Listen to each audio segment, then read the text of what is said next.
Hello and welcome to the Cardiac Cats YouTube channel. We're back again.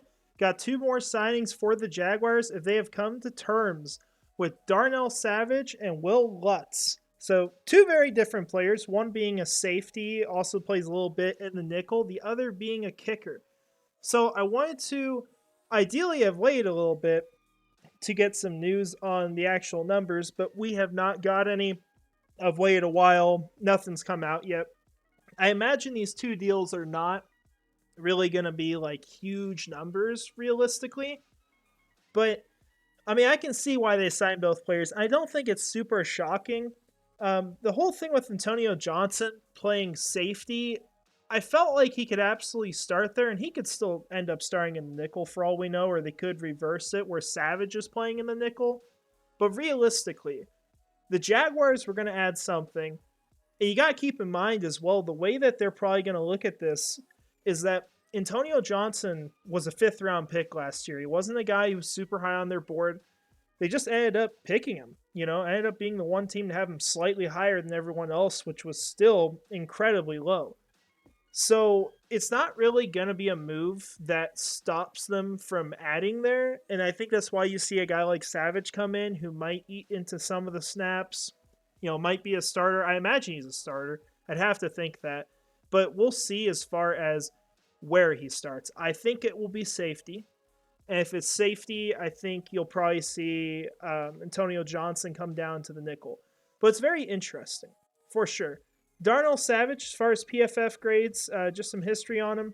1st round draft pick. He had his 5th year option accepted, so it's not like he's a bad player, right? And Savage, had one of his best years in 2023. Had a huge play in the playoffs. He was actually the highest graded safety among all participants in the NFL playoffs. I mean, there's something here, right? Very athletic guy, very fast. A lot to work with, even if he's a little undersized. And so the Jaguars, like they have many times, are investing into players that have not hit their ceilings.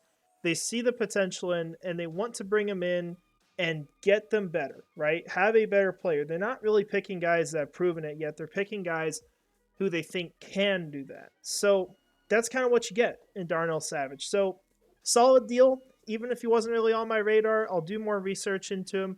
But you're going to have another starter on the back end, and someone that, when you hear people talk about him online, I mean, it sounds like he's a good player.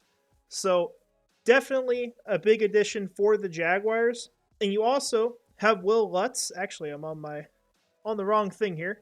So comes to the Broncos. 2nd kicker we brought from the Broncos in the last year. Last one being Brandon McManus. Now it's Wil Lutz. He was the number 1 kicker on the market. The Jaguars go out and sign him to a 3-year deal. Don't know numbers on that either, but pretty good kicker. Someone who hopefully will be able to come in, play consistent, not get the whatever, where he's going to start missing kicks out of nowhere. That happened with McManus last year. You don't want to see that, right?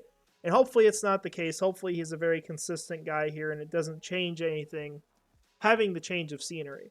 But pretty good signing. I mean, they go top of the market, and you see once again that the Jaguars are not afraid to spend money at kicker to get someone that they can rely on. So definitely an interesting move. As far as other things, just want to update you on Calvin Ridley. We got a report just recently that this could end up being a shorter deal for him to come back to the Jaguars. And he definitely is still interested. This is not over.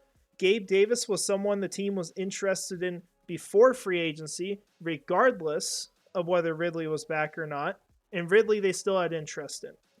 So I think we see pretty clearly Zay Jones probably going to be cut at some point, unless maybe Ridley walks and they don't feel comfortable making that move. And Ridley's still very much in the mix to come back to Jacksonville. You also, unfortunately, see the last part of this. Texans making a push. And that's what they do. They're the Texans, They don't care about Super Bowls. They care about poaching players from Jacksonville. So maybe that's what they do. We'll see.